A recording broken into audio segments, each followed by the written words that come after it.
Medyo maninibago po kayo sa ating pong gagawin ngayong araw na to. Sabi po ng aklat ng awit, talatang 22 hanggang 22, talatang, mali pala, kapitulo 22 at talatang 3.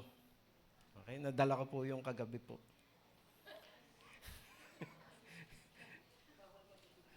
Okay. Pero pasensya na kasi English itong aking nabasa. Sabi rito, "But thou art holy, O thou that inhabitest the praises of Israel." Sabi po niyan sa Tagalog, "Ngunit ikaw ay banal, o ikaw na tumatahan sa mga papuri ng Israel." Okay, ating pong pag-aaralan ay pinamagatan po natin saan nananahan ang presensya ng Diyos. At ang ating pong pag-uusapan, ang papuri ba at pagsamba ay pag-awit lamang o mayroon pang iba iyong kasama? Gusto lang po natin ipaliwanag na ang gawain nating tuwing Sunday ay nahahati po sa dalawang bahagi. Ang unang bahagi po ay yung praise and worship. Kasama po sa praise and worship yung opening prayer, yung actual na praise and worship. Kasama po doon sa ating pag-worship, yung giving ng ating tithes and offerings, at yung mga special number. Hindi po yata napagandaan ng mga dapat pinagsayo natin mga tatay kanina. Kagabi po, sumayo yung mga yan. Kita ko si Edison, umikot pa nga . Buti hindi na madulas yung ating Ayan. At saka yung testimony. Okay? Na muntik nang usap si kanina na sana dumagdag pa daw yung sabi ko, hindi, mamaya na, okay na. Yun po yung una. At ang pangalawang bahagi po ay yung preaching of God's Word. Kasama po doon yung ginawa natin kanina, kumanta po tayo, tapos ngayon, yung ginagawa ko, yung actual na preaching. And then, pagkatapos mamaya, meron po tayo uling gagawing pag-awit, at meron pong prayer ng response, bago po yung closing prayer. Okay, kaya nga po, yung ibang nadating ng tapos na yung praise and worship. Hindi na po nating bibiruin yung katabi natin, pero kadalasan nabibiro po sila na ang nadaluhan po nila ay hindi po yung Sunday service, kundi yung second part nun Sunday service, which is yung po yung praise, ay yung preaching na po ng word katulad ngayon. So dapat po, ang dinadaluhan natin ay yung pong Sunday service. Yung praise and worship at saka yung preaching ng word. Ayan, yun po yung ating kailangan na i-desire sa ating puso. Na hindi lang po tayo nadalo doon sa preaching ng word, kundi nadalo din tayo doon sa unang part, yung praise and worship. Pakisabi nga po yun sa inyong katabi. Buuin natin. Amen? Amen? Hello! Ulitin natin sa katabi, buuin mo. Now, regarding praise and worship, ito po yung ating magiging discussion. Marami ang nagkakamaling yung singing ng joyful songs ay yun na yung praising kay Lord. Kaya after the singing, most of us po ay humihinto na. Na hindi po natin napansin, mga kapatid, na yung singing ng yung pong singing ng praise song at saka yung singing po ng worship songs, mga kapatid, hindi pa po yung pong lahat-lahat. Pag nakakanta po tayo, isang bahagi lang po yun ng praise. Pag nakakanta tayo ng worship, isang bahagi po yun. Meron pa po yung ibang parte na pag-uusapan natin ngayon.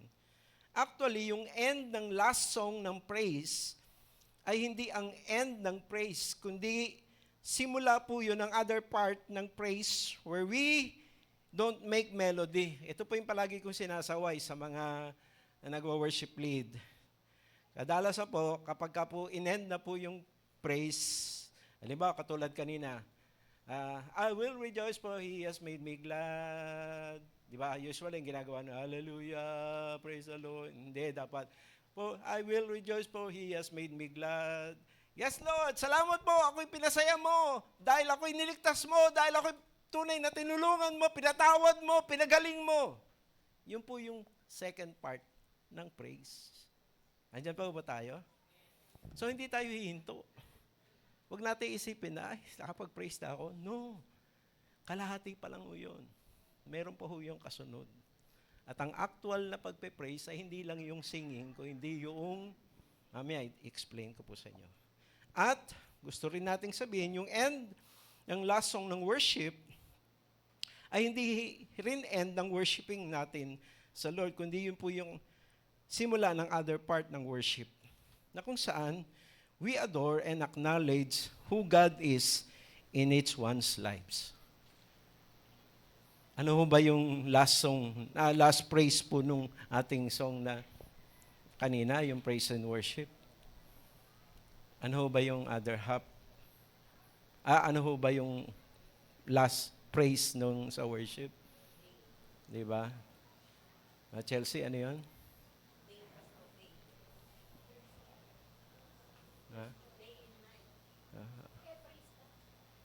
Yung worship. Day and night. Okay. Hindi, pag nag-end na ho yun, mga kapatid, hindi ho tayo hihinto. Hindi lang ho tayo magme-make ng melody. Anong gagawin natin? Sasabihin natin ang katangian ng Lord. Day and night, night and day, let incense arise. Day and night, night and day, let incense arise. Pagkasabi ho natin nun, Lord, yes Lord, akin pong iahandog sa iyo Lord, yung aking nga pong naranasan sa iyo Lord, mabuti ka sa akin. Ikaw po ang aking katalinuhan, ikaw ang aking pong kaalaman, ikaw po ang aking pag-ibig, ikaw po Lord ang nagpatawad sa akin, ikaw po Lord ang tumulong sa akin, ikaw ang aking tagapagligtas. Pagka po ganun ang ginawa nyo, iba po yung pong mararamdaman ninyo dahil natutuwa po ang Lord sa mga oras na yan. Kaya nga ngayong umaga, and by the way, dapat po sasabayan ng mga musicians yun. Yung mga musicians po, gusto nating sabihin na hindi po nila i-maintain yung pong song na huling kinanta. Na parang ang mangyayari, yung melody nun, hindi ho, they will ask the Lord to lead them. Compression, dapat po, si cymbals, si beatbox, si gitara, dapat po talagang nag-ano yun sa Lord. Pinapakawalan nila yung espiritu ng pagpupuri at pasasalamat sa Lord. Hindi po tayo nagme-maintain ng melody. Kundi, sabi nga po doon, yung sound ng praise ay loud. Medyo po. Naghahanap po yung iba ng loud kasi nga po, hindi po tayo nasanay doon. So, kaya yung po Kaya nga ngayong umaga, pahintulot po ninyong tayo po ay turuan ng Lord. Hindi po ako yung magtuturo, ako po yung magsasabi lang kung ano yung sinasabi ng Lord. At matapos po yung ating pagtuturo, pakisabi sa inyo katabi, sasampulan natin mamaya.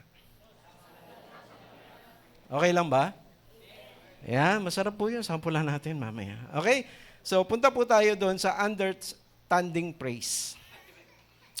Maliban sa singing ng songs at of praise, may iba pa pong kasama ang praise. Meron po yung physical component. Pagka po tayo po ay nagpe-praise o nagpupuri sa Panginoon, sabi po ng awit 47 verse 1, "O clap your hands." Ano po yung physical component? Hello? Ano po? Sabi, "O clap your hands, all you people." Ano pa? "Shout to God with a voice of joy." Nandiyan pa ba tayo? So, yun po yung physical component. Pagka nagpe-praise na po, may clapping ng hands at may shouting ng ating mga voice. Sabi po ng 2 Samuel, chapter 6, verse 14, "And David was dancing before the Lord with all his might. And David was wearing a linen ephod." So dito makikita po natin mga kapatid na kasama po sa physical component ng praising ay yung pong dancing. Amen? Hello? So may clapping, may shouting, may dancing. Ano pa?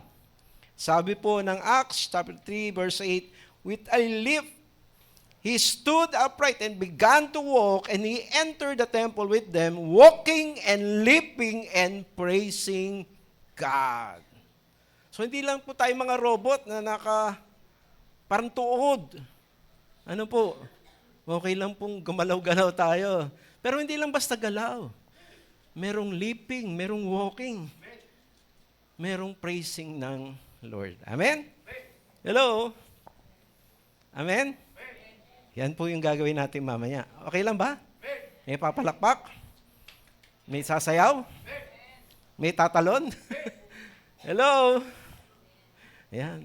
Baka kailangan tanggalin natin yung mga silyano po.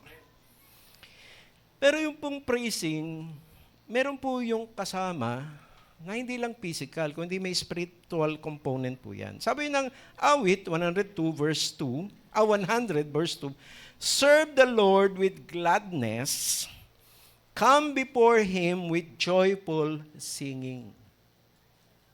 Okay? Na-imagine nyo? Okay, tayo po ay magpupuri sa Panginoon. Pero sa ating pagpupuri sa Panginoon, mga kapatid, ano po ba ang dapat nakatayuan ng ating puso habang tayo nagpupuri kay Lord? Hello? Sabi, kagalakan. Amen? Sabihin sa inyong katabi, kagalakan. Amen? Sabi po ng Psalm 32:11, be glad in the Lord and rejoice, you righteous ones, and shout for joy, all you who are upright in heart. Amen? Amen? Amen? Pumunta po tayo dito, mga kapatid, na may mga dala-dala. Baka nga medyo hindi mo na gustuhan yung paglalakad mo. O kaya yung nasakyan mo. O kaya mayroon pang na-encounter ka dun sa daan. So, iba-iba po yung emosyon na nasa ating puso. Amen po ba? Pero mga kapatid, kapag pumasok ka na dito, gusto ng Lord na gamutin ka. Gusto ng Lord na tanggalin yung mga, ano po, meron tayong isusuot na garment of praise dapat. Amen? Amen? Amen? Hindi natin dala-dala dapat yung selos, yung inggit, yung galit, yung puot. Hello? Ano ang dapat suot-suot natin? Garment of praise, kagalakan sa puso. Alam nyo, mga kapatid, nung isang beses po na magpagupit ako, buti na lang nandito kayo sa Taguig, hindi po kayo nasa Pasig. Kasi baka sabihin, ito ba yung pinagkupitan ni Pastor? Ayan. Pero alam nyo, mga kapatid, meron pong mga manggugupit na pagkatapos mong gupitan, kahit ang ganda ng gupit sa'yo, pag naliligo ka, andiyan pa ba tayo? Merong mga falling hair. Hello? Kahit po tayo ay, kung ano man po yung ating gawin na parang ginawa na natin, pero kung merong hindi tama sa ating puso, andiyan po ba tayo? Andiyan po ba tayo? Mga kapatid, hindi lang po yung physical component ang kailangan. Nandun po yung spiritual component na dapat alisin mo din sa puso mo. Kung sumasayaw ka, nagtataas ka ng kamay, pumapalakpak ka, pero meron dong hindi tama sa puso mo, tanggalin mo yun at palitan mo ng kasiyahan at kagalakan sa iyong tagapagligtas. Meron kang tatanggalin. Amen? Maliban po doon, ang sabi po ng Awit 122 verse 1, I was glad when they said to me, let us go to the house of the Lord. Ang mga spiritual component po, yun nandun yung kagalakan, nandun yung kasiyahan. Amen? Amen? Hello? Hindi yung pumunta ka ng simbahan, pero tingnan yung mukha ng katabi niyo. Nakasimangot ka. Kasi bakit? Pag uwi namin, At pag uwi ng asawa ko, hindi ako umattend, sigurado may maririnig ako. Kaya a-attend na lang ako para wala akong marinig. Pero mga kapatid, pag ganun ang katwiran mo, napilitan ka. Nandiyan pa ba tayo? Kaya naman, ako pa naman yung nandun sa, nasa, di ba? Ako pa naman yung magsisimbal, ako pa naman yung magigitar, ako yung mag-organ, ako pa naman yung worship leader. Kaya naman kay pastor, hindi ako pupunta. Kaya pupunta na lang ako. Pagka ganun po ang ating damdamin, ano ibig sabihin nun? Hindi po kusang loob.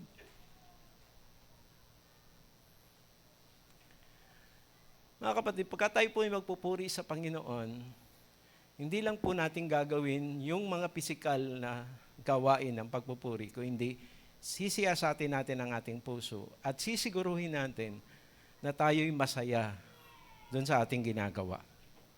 Amen? At hindi tayo napilitan. Amen? Punta naman po natin yung worship. Understanding worship. Maliban sa singing ng worship songs, may iba pang kasama po yung worship. Ano po yung physical component ng worship? Sabi po ng awit 141 verse 2, "My prayer be counted as incense before you, the lifting of my hands as the evening offering." Amen? Pag nagwa-worship po tayo, hindi po dapat nakaganyan. Kahit po gumaganyan-ganyan ka, pero nandun sa likod ka. Hello? Hindi rin po pwedeng basta nakababa lang. May pagtaas ng kamay. Sabi nga po ng awit 63 verse 4, "So I will bless you as long as I live. I will lift up my hands in your name." Amen? Amen? So, kasama po sa pag-worship yung pagtaas ng kamay. Sabi din po ng awit 138 verse 2, "I will bow down toward your holy temple and give thanks to your name for your loving kindness and your truth, for you have magnified your word according to all your name." So, may panahon na kung saan nakataas ang iyong kamay, may panahon na pwede kang yumuko. Nandiyan po ba tayo? Pero hindi yung hanggang doon lang yun. Tingnan niyo po ang awit 95 verse 6. "Come, let us worship and bow down." Okay? So, ayun, merong pagyukod. Pero may kasunod, "Let us kneel before the Lord, our Maker." May pagluhod. Amen? Amen? Hello? Hello? Meron pong ganun. May physical aspect po yung worship. Hindi lang taas ng kamay. Hindi lang pagyuko. Kung ikaw ay talagang lumuhod ka. Yung iba nga po, pagka nabasa po natin sa Bible, nakapatira pa nga po yung iba. At yung iba naman po, lalo na kung kabisado nila yung kanta, nakapikit po yung mata nila.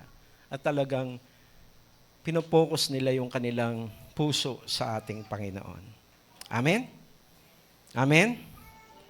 So, yan, gagawin natin yan mamaya. Ano naman po yung spiritual component? Okay? Yung spirit behind the worship na ating ginagawa. Sabi po ng awit 51 verse 17, sabi rito, "The sacrifices of God are a broken spirit, a broken and a contrite heart, O God, you will not despise." So dito, mga kapatid, habang ikaw ay nagtataas ng kamay, habang ikaw ay yumuyuko, at maaring ikaw ay nakaluhod, kapatid, ang katayuan ng iyong puso? Nandun, kapatid, ang iyong paggalang at pagrespeto sa iyong Diyos. Amen? Amen? Amen? Amen? Nandun ang pagpapakumbaba. At ano pa po ang spiritual component? Ang sabi po ng Efeso chapter 5 verse 19 and 20, sabi rito, speaking to one another in psalms and hymns and spiritual songs, singing and making melody with your heart to the Lord. Ito po yung importanteng part. Always giving thanks for all things in the name of our Lord Jesus Christ to God, even the Father. So kapatid, nakataas ang iyong kamay, yumuyuko ka, minsan lumuluhod ka, hindi lang ikaw gumagalang, may respeto. Ano po ang sabi? Ikaw ay puno ng pasasalamat sa iyong Panginoon. Amen? Amen? Ikaw ay nag-uumapaw ng pasasalamat sa iyong Panginoon. So kaya po, yun po yung unang part. Pero tingnan natin yung pong other part.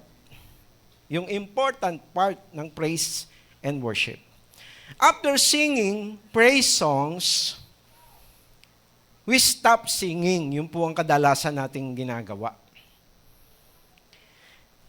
At hindi lang po tayo hihinto sa pagkanta, kundi hihinto rin po tayo doon sa mga melodic na mga praise natin.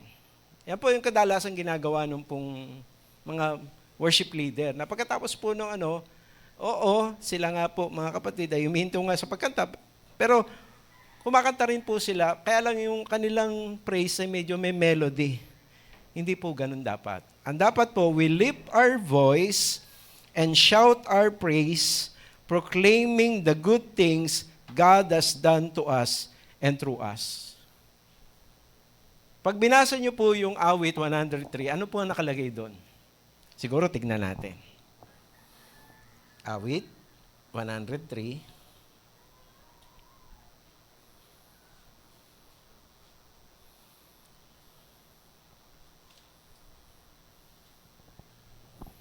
Sabi rito, bless the Lord, O my soul, and all that is within me, bless His holy name. Bless the Lord, O my soul, and forget none of His benefits.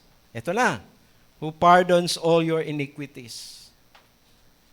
Napupurihin mo siya, Lord, purihin ka, Lord, dahil ako po, Lord, ay naligtas, pinatawad mo yung mga kasalanan ko. Amen? Amen? Amen? Who heals all your diseases, Lord. Ayan. Kung ikaw ay galing sa sakit at ikaw ay pinagaling, anong gagawin mo? Lord, salamat sa pagpapagaling mo. Ano pa? Who redeems your life from the pit. Who crowns you with loving kindness and compassion.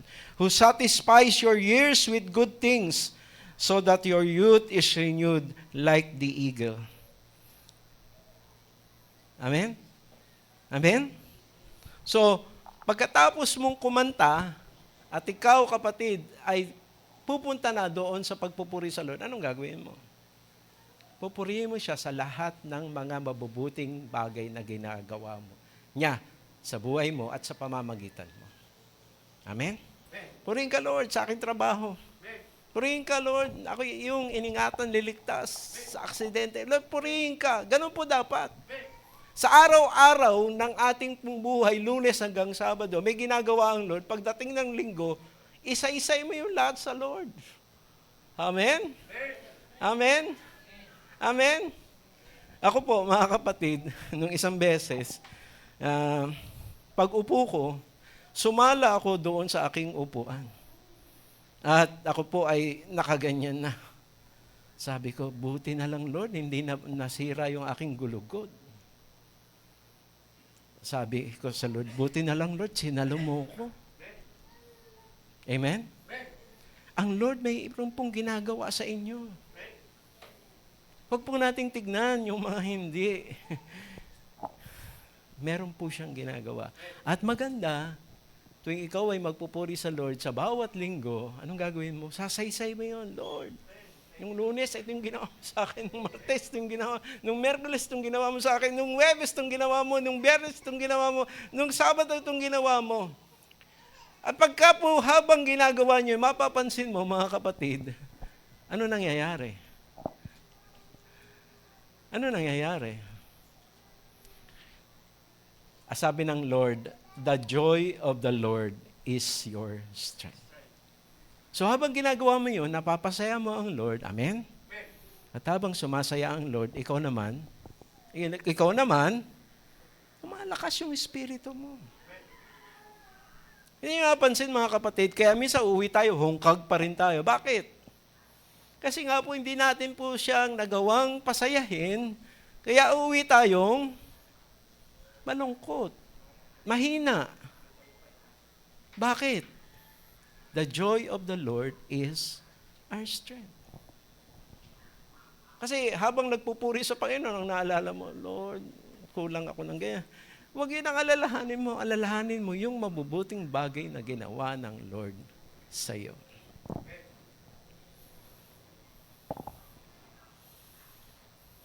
Di ba? Halimbawa, sa katulad ko, kadalasan, dinadaya ako ng kaaway at sinasabi niya sa akin na ako ay mag-isa, kaya ako'y kawawa, ganyan. Pero, di ba, mas maganda ang sabihin ko sa Lord, ano kaya nangyari sa akin kung ako ay namatay, nakasama ng asawa ko, ako ba'y nakahandang kapareho niyang handa? Hello? May mga bagay na minsan po, mga kapatid, ningin natin, ginugusto natin, pero actually, kung ibibigay ng Lord yun sa atin, hindi yun nakakabuti. Pero para sa atin, ang Lord po ay nagkukulang at nagkakamali kasi para sa atin, yun ang ating pong gusto at yun po yung makakabuti sa tingin natin sa atin. Pero tandaan nyo, ang Lord, mga kapatid, ay hindi po siya gagawa ng hindi makakabuti sa iyo.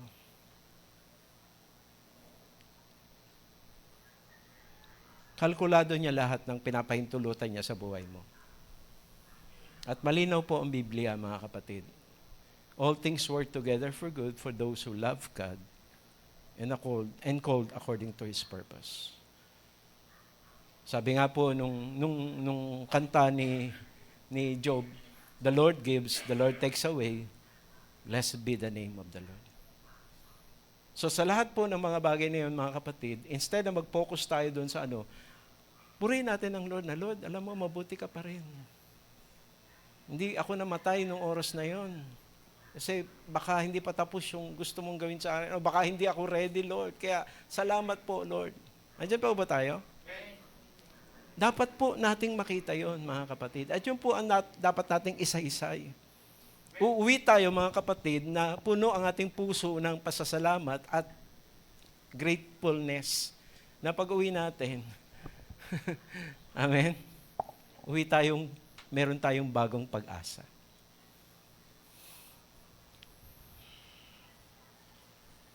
Balikan po natin yung ating pong, So after singing the praise songs, we stop singing. We don't make melodic praise. Instead, we lift our voice and shout our praise, proclaiming the good things God has done to us and through us. After singing worship songs naman, we stop singing, we declare the nature and character of God and what nature and character of Him we have personally experienced.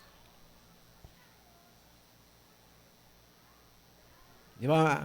Halimbawa, mamaya kakantayin natin yung I love you, Lord. And I lift my voice to worship. Rejoice, take joy, my King, in what you hear.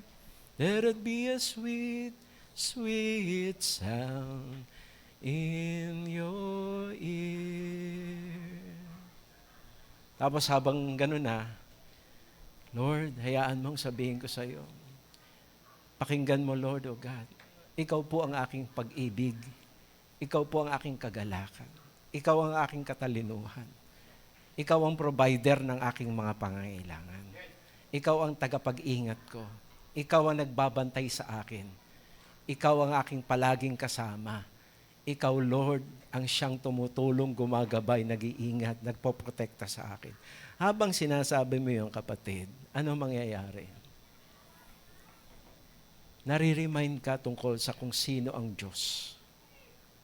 Na Lord, walang imposible sa iyo. Walang limitado sa iyo. Ganito man, Lord, ang aking sitwasyon, ganito man ang aking naranasan. Pero Lord, Salamat, ikaw ang nagbibigay sa akin ng kalakasan. Kakayanin ko ang lahat dahil sa iyo, Panginoon. So habang sinasabi mo yan, ano mangyayari sa iyo, mga kapatid? Hello? Subukan po natin yun mamaya. Ngayon, meron pong susi, mga susi, para po tunay na matupad po natin yung pagpupuri at pagsamba sa Lord. Sabi po ng awit 136 verse 1, "Give thanks to the Lord for He is good, for His loving kindness is everlasting." So, mga kapatid, ito po yung mga susi na kung meron po tayo nitong sa ating mga puso habang tayo'y nagpupuri, habang tayo sumasamba, sigurado po mga kapatid, talagang magiging maganda ang ating karanasan. Ano po yung una? Yung pagiging thankful at grateful sa Lord. Give thanks to the Lord. Pinupuri mo siya kasi nagpapasalamat ka sa Kanya.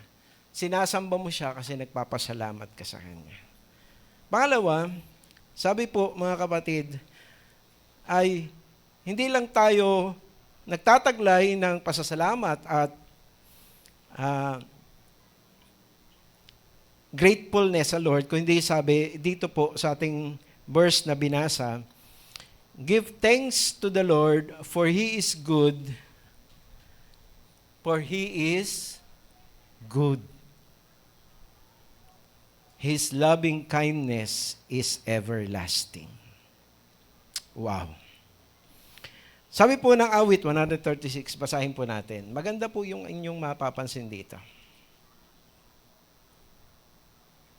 Awit 136. Sa New Living Translation po natin basahin. Yan nyo po mga kapatid. Importante po magkaroon po tayo ng tamang perspective sa mga nangyayari po sa ating buhay.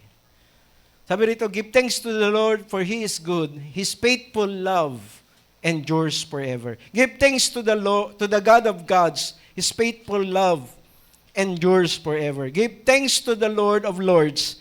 His faithful love endures forever. Give thanks to Him who alone does mighty miracles. His faithful love endures forever. Give thanks to Him who made the heavens so skillfully. His faithful love endures forever. Give thanks to Him who placed the earth among the waters. His faithful love endures forever. Give thanks to Him who made the heavenly lights. His faithful love endures forever. Yan yung mga kapatid. The sun to rule the day. His faithful love endures forever. The moon and the stars to rule the night. His faithful love endures forever. So mga kapatid, yung creation ng Lord, andyan pa ba tayo? Speaks of His love. Andyan pa ba tayo?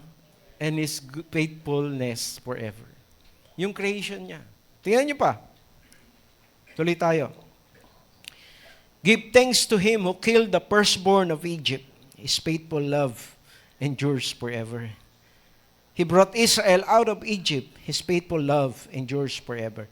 He acted with a strong hand and powerful arm. His faithful love endures forever. Give thanks to Him who parted the Red Sea. His faithful love endures forever. He led Israel safely through.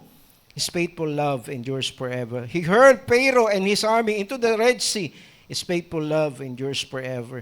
Give thanks to Him who led His people through the wilderness. His faithful love endures forever. Give thanks to Him who struck down mighty kings. His faithful love endures forever. He killed powerful kings. His faithful love endures forever. Sihon, king of Amorites, His faithful love endures forever. And Og, king of Bashan, His faithful love endures forever. God gave the land of these kings as an inheritance, His faithful love forever. A special possession to His servant Israel. His faithful love endures forever. Mga kapatid, kapag binabasa niyo po ang Bible, andyan pa ho ba tayo? At nakikita natin kung paanong isinaysay sa Bible yung history at experience ng Israel.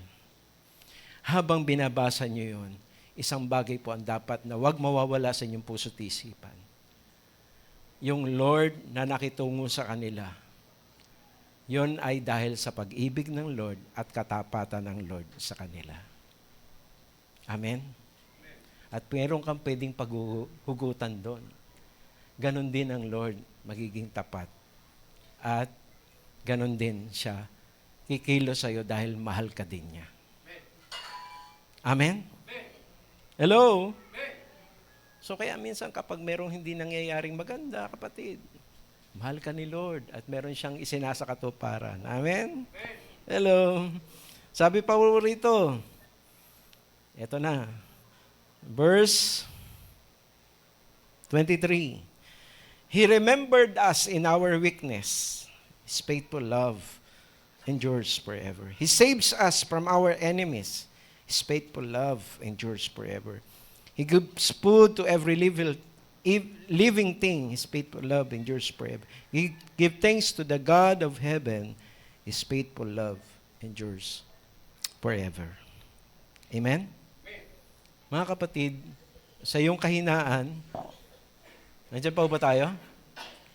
Alam ng Lord yung kahinaan mo. Hingi mo lang ng tulong kay Lord at sigurado, kapatid, yung pag-ibig niya at katapatan niya ay maranasan mo. Kapatid, kung merong mga umaaway sa'yo, tandaan mo, ang Lord ang tagapagtanggol mo. Alam niyo, kadalasan, minsan kasali din ako doon, kadalasan, mga kapatid, hindi man tayo nagsasalita, pero sa isip natin, gumaganti tayo. Hayaan natin si Lord ang magtanggol sa atin. Amen? Hayaan natin si Lord. Huwag tayo.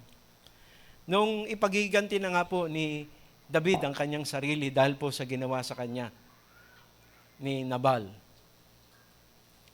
anong wisdom na binigay nga po kay Abigail? Sabi niya, pagka ginawa mo yan, pinagtanggol mo yung sarili mo, pagdating ng panahon na nakaupo ka na, magkakaroon ka ng guilt sa puso mo. Dahil sa iyong walang paghihiganti. Kaya sabi nga ni David, salamat sa wisdom mo.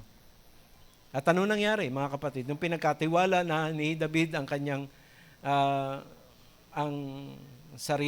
si Nabal sa kanya doon sa pagdudusta na ginawa sa kanila, ano nangyari? Si Nabal po ay nagkasakit at namatay.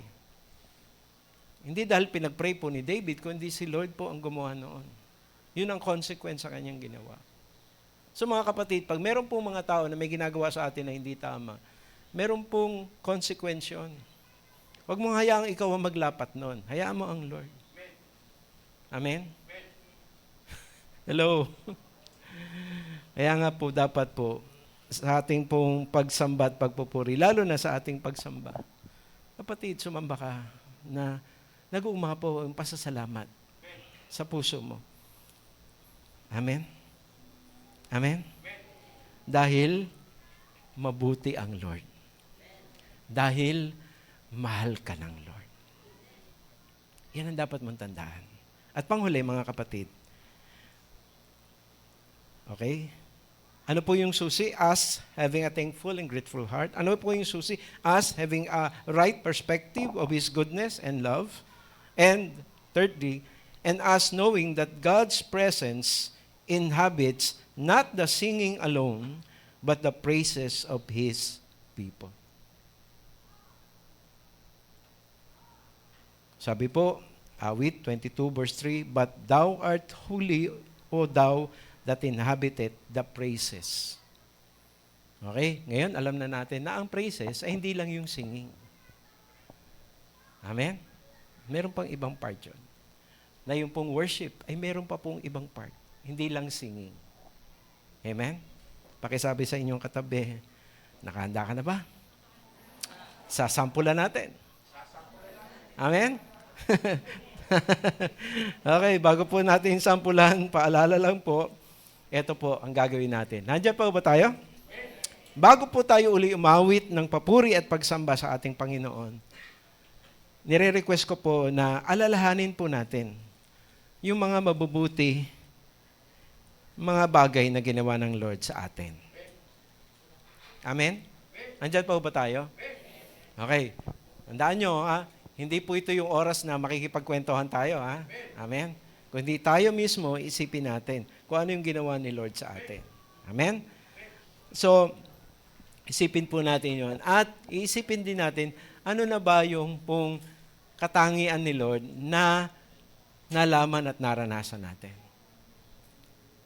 Alam po natin na naranasan natin yung pag-ibig niya, for God so loved the world. Naranasan natin ang pagpapatawad niya nung tayo po ay sumampalataya sa Kanya. So baka meron pa po.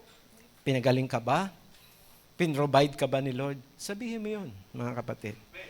And then, kapag umawit na po tayo uli ng praise, after ng singing, ayun, gagawin na po natin yung pagbabanggit ng kanyang mga mabubuting ginawa. At kapag tayo po naman ay umawit ng papuri, ating pong isasa-isay naman kung sino si Lord sa buhay ng bawat isa sa amin. Amen po ba? Handa na po ba tayo? Tumayo po tayong lahat. Natawag po natin uli. Sige, palakpakan po natin.